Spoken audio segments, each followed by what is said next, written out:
हम लोग यहाँ से आए एक अभियान चला रहे हैं, बिहार विकास अभियान, जो लोगों को बीच जा जाकर हम लोग जागरूक कर रहे हैं ताकि वो एक सही सरकार को चुने, ताकि एक बिहार को विकास के पथ पर लेकर जाया जा सके। ठीक है, आज युवा जो हमारे बिहार में जो लाखों युवा हैं जो पलायन कर रहे हैं, जाकर दूसरी जगह दिल्ली, मुंबई, पंजाब में जाकर काम कर रहे हैं, वो भी कितने महीने पे 10 या 15 महीने जाकर काम कर रहे हैं। एजुकेशन सिस्टम बिहार में सही से नहीं है, कॉलेज भी सही से नहीं है, ताकि लड़का यहाँ पढ़ के अपना भविष्य को बना सके। उसके लिए पढ़ाई करने के लिए बाहर ही जाना पड़ रहा है पढ़ाई करने के लिए। हम लोग हम लोग पास जो 7 मुद्दा है यहाँ पे, 7 मुद्दा को लेकर हम लोग एक अभियान चला रहे हैं, जो अगर जनता इसके आधार पर सरकार को चुनती है तो बिहार का विकास होना निश्चित है। ठीक है, पहला है reform in the education system, यानी एजुकेशन सिस्टम हमारे बिहार में सबसे बदहाल सिस्टम है। बिहार के जो लाखों युवा हैं किस चीज में भिड़े हुए हैं, कंपटीशन की तैयारी कर रहे हैं। अभी कंपटीशन वैकेंसी कितनी आ रही है, 4000, 5000, 10,000 वैकेंसी आ रही है। और वहाँ पे भरा कितना दे रहा फॉर्म, करोड़ों में फॉर्म भरा जा रहा है। अब बिहार में सबसे प्रथम बार है कि डोमिसाइल नियम लागू नहीं है। और डोमिसाइल नियम का मतलब होता है कि आप जो डोमिसाइल लागू हो जाएगा ना बिहार में, तो बिहार से जो अदर स्टेट का लोग है वो बिहार का कोई फॉर्म नहीं भर सकता है। यानी बिहार के लोगों को ही प्राथमिकता मिलेगी, बिहार के लोग ही फॉर्म को भर सकते हैं और बिहार के लोगों को रोजगार मिलेगी। लेकिन हमारे सरकार में ये मतलब कि जो भावना है उनके अंदर व्यक्त नहीं होती है। और वे किनको चुनते हैं, डोमिसाइल नियम लागू कर देते नहीं करते हैं। बोलते हैं कि भारत एक लोकतांत्रिक देश है, इसमें सब किसी का अधिकार है। लेकिन एक अधिकार हमारे बिहार के लिए नहीं है, अदर स्टेट के लिए भी अधिकार है। मुंबई, पंजाब, हरियाणा सबके लिए अधिकार है। तो उन लोगों को भी डोमिसाइल नियम लागू किए हैं लोग, उनको हटा देना चाहिए, ताकि बिहार के लोग भी जाकर अदर स्टेट में फॉर्म भर सके, अदर स्टेट में जाकर नौकरी, सरकारी नौकरी कर सके। लेकिन वो सिस्टम हमारे बिहार में लागू कर दिया गया है। तो सबसे पहले हम लोग एजुकेशन सिस्टम जब तक सही नहीं होगी तब तक कुछ नहीं कर सकते, हमारे बिहार को विकसित नहीं कर सकते। क्योंकि जब तक कोई पढ़ेगा लिखेगा नहीं तब तक कोई अच्छा सरकार को चुनेगा नहीं। सबसे इम्पोर्टेंट मुद्दा यही होता है। सेकेंड है एम्प्लॉयमेंट अपॉर्चुनिटी। इसका मतलब होता है बेरोजगारी जो हमारे बिहार में है, यानी यहाँ पे एम्प्लॉयमेंट यानी रोजगार मिले, रोजगार का अपॉर्चुनिटी मिले हमारे बिहार में। लेकिन वो भी अपॉर्चुनिटी हमारे बिहार में नहीं है। लाखों युवा, आज एक ट्रेन चल रही है, रोज ट्रेन जा रही है बिहार से, लेकिन पूरा ट्रेन में पूरा एक सामान जैसे लादा जाता है, जैसे मालगाड़ी होती है, उस तरह लोग लाद कर जा रहे हैं बाहर काम करने के लिए। जो ये दर्शाती है कि बिहार की स्थिति क्या है, बिहार की परिस्थिति क्या है। सेकेंड है क्लीन हॉस्पिटल। आज हॉस्पिटल भी उस तरह से नहीं है। आज जाके देखिए बतिया हॉस्पिटल या PMCH हॉस्पिटल या कोई भी हॉस्पिटल, उसमें वो फैसिलिटी प्रोवाइड नहीं है जो प्राइवेट हॉस्पिटल में जो फैसिलिटी प्रोवाइड रहती है। ठीक है, और सेकेंड है लॉ एंड ऑर्डर। सबसे इम्पोर्टेंट चीज़ होती है लॉ एंड ऑर्डर। बिहार में करप्शन बहुत ज़्यादा है, हर चीज़ पे करप्शन, हर चीज़ पे एक घूस दिया जा रहा है, 200 रुपये, 500 रुपये, 1000 रुपये, हर चीज़ घूस दिया जा रहा है। ये क्यों? जब तक लॉ एंड ऑर्डर सही नहीं होगी तब तक बिहार का विकास होना ही मुश्किल है। जब तक करप्शन रहेगा, पैसा ऊपर से आता है बिहार को बचाने के लिए, बिहार को डेवलप करने के लिए, लेकिन पैसा बीच में ही रह जाता है, नेताओं के बीच में रह जाता है। आता है चैन बाई चैन पैसा आता है, बिहार सरकार भेजती है किसी और के पास, वो आते किसी और के पास, आते आते पैसा आधा हो जाती है वहाँ पे, जिस कारण बिहार का विकास ही होना असंभव हो जाता है। Second, industry and startup support. Bihar में इंडस्ट्री आएगा तो जो लाखों युवा जो जा रहे हैं बाहर काम करने के लिए, उनको काम करने बाहर नहीं जाना पड़ेगा, बिहार में काम करने को मौका मिलेगा उनको, और बिहार में रोजगार मिलेगा, ताकि अपने फैमिली से दूर होकर नहीं जाना पड़ेगा उन लोगों को। जाते हैं पंजाब में काम करने के लिए, दिल्ली, मुंबई में काम करने के लिए, बेंगलोर में, और साल भर, 1.5 साल वहाँ पर काम करके आते हैं, आते हैं ना, आते हैं वहाँ से काम करके आते हैं, अपने रोजगार यहाँ पे नहीं मिल पाता है, वहाँ 10 या 15 महीना कमाते हैं, उससे रोजगार घर का भी नहीं चल पाता है, फैमिली से दूर रहकर भी कुछ नहीं हो पाता, फैमिली का जो स्थिति है, जो दयनीय स्थिति, वो भी नहीं सुधर पाती है। तो सबसे इम्पोर्टेंट इंडस्ट्री, जब तक इंडस्ट्री नहीं लगी, चीनी मिल थी, चीनी मिल को भी बंद करा दिया गया सर। वहाँ पे क्या है, करप्शन है।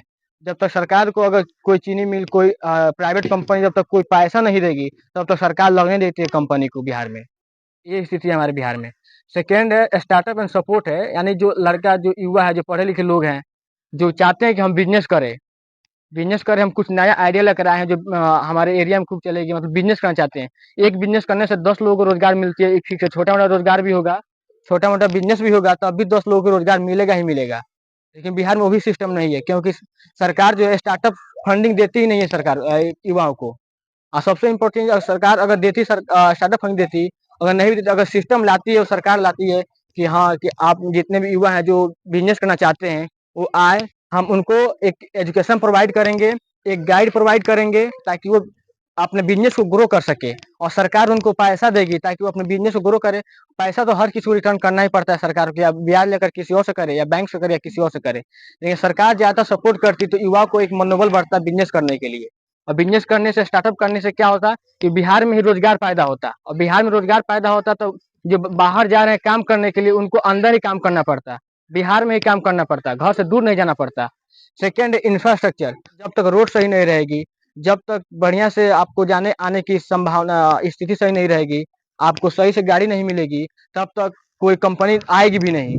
क्योंकि आने जाने में जिसको जो खर्च लग जाएगा वो कहीं और जाके पास में किसी और स्टेट में जाके जो उसको सही मिल रही है वहां पे जाकर वो काम करेंगे। थर्ड है आपका प्रमोटिंग एग्रीकल्चर। बिहार एक कृषि प्रधान राज्य है, लेकिन बिहार में क्या होता है, कृषि को भी सरकार प्रमोट नहीं करती है।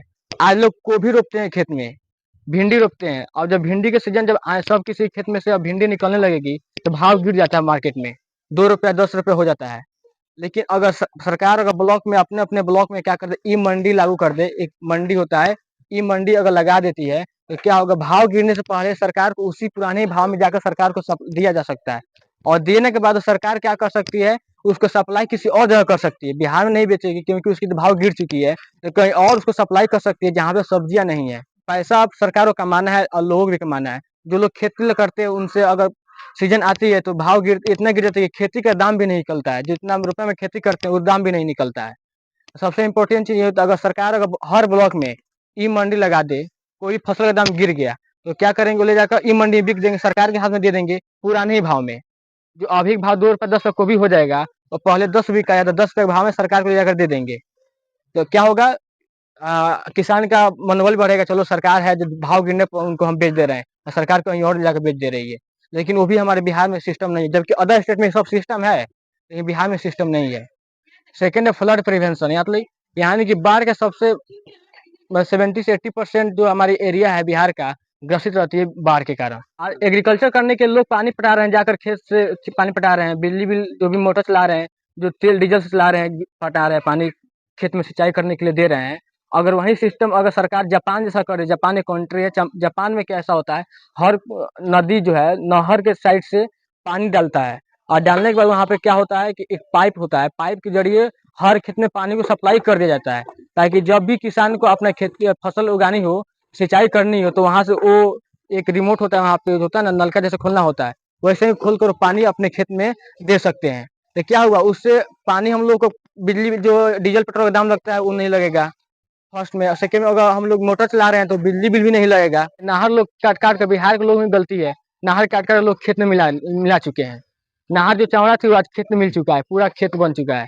अगर सरकार से खोजे तो लोग सरकार भी गिरा सकते हैं, नहीं सरकार घटा खेत हमारा पूरा हड़प लिया है कि नहीं। लेकिन लोग भी समझना होगा कि हाँ बिहार को कैसे हम लोग बना सकते हैं, है कि नहीं। एक सरकार का जिम्मेवारी नहीं है, हमारी भी जिम्मेवारी है कि हमको सरकार को भी सपोर्ट करे। ये सब मुद्दा है जो अगर आप लोग ये मुद्दा देखकर वोट देते हैं, सरकार को, सही सरकार को चुनते हैं, तो बिहार को एक विकसित राज्य बनाया जा सकता है, जो हम समझाए हैं। आपको क्या लगा इसमें, अगर ये स्टेप उठाया सरकार उठाती है, अगर जनता भी उठाकर इस मुद्दे को उठाकर सरकार को वोट देती है, तो क्या विकास, बिहार का विकास हो सकता है? होगा होगा। तो ये सब मतलब किसकी गलती है, अगर सरकार, जनता की गलती है या सरकार की गलती है यहाँ पे विकास को लेकर? यहाँ पे सब जनता की गलती है, जनता की गलती है। जनता से चुनना चाहिए अच्छी सरकार को। अच्छी सरकार को। यहाँ जातिवाद भी बहुत ज्यादा है, जातिवाद के नाम पर वोट देते हैं लोग। जातिवाद जब तक हटेगा नहीं तब तक विकास नहीं हो सकता। और जबकि डबल इंजन सरकार भी नहीं चाहिए हम लोग, तो डबल इंजन सरकार भी सही नहीं है कि नहीं। क्योंकि यहाँ पे आप लोग देख सकते हैं, हरियाणा में वृद्धा पेंशन मिलता है 3,000-4,000 रुपया, बिहार में कितना मिलता है, 400 रुपये मिलता है। वो भी 6-6 मंथ में आएगी, 3-3 मंथ में आएगी। देखिए वहाँ मंथली आती है, वहाँ पे किसकी सरकार है, बीजेपी की सरकार है। गलती किसकी, जनता की गलती है कि नहीं है? गलती है। चलिए सही बात है ना। चलिए जातिवाद पे वोट नहीं नहीं देना चाहिए। किसके नाम पे वोट देना चाहिए? नहीं होता है, विकास के नाम पे वोट देना चाहिए, विकास के नाम पे वोट देना चाहिए। चलिए लोगों से मिलकर अच्छा लगा, हम लोगों के यहाँ पे आके अपना अभियान को व्यक्त किए, और व्यक्त करते हुए लोगों को समझ में आया कि हाँ सरकार को किस तरह चुनना है, और सरकार को एक अच्छी सरकार को चुने ताकि जातिवाद को खत्म करे। तब तक के लिए फिर मिलते हैं नेक्स्ट वीडियो में, और नेक्स्ट जगह पे जाकर हम आपको लोगों को भी दिखाएंगे। तब तक के लिए जय हिंद, जय भारत, जय बिहार।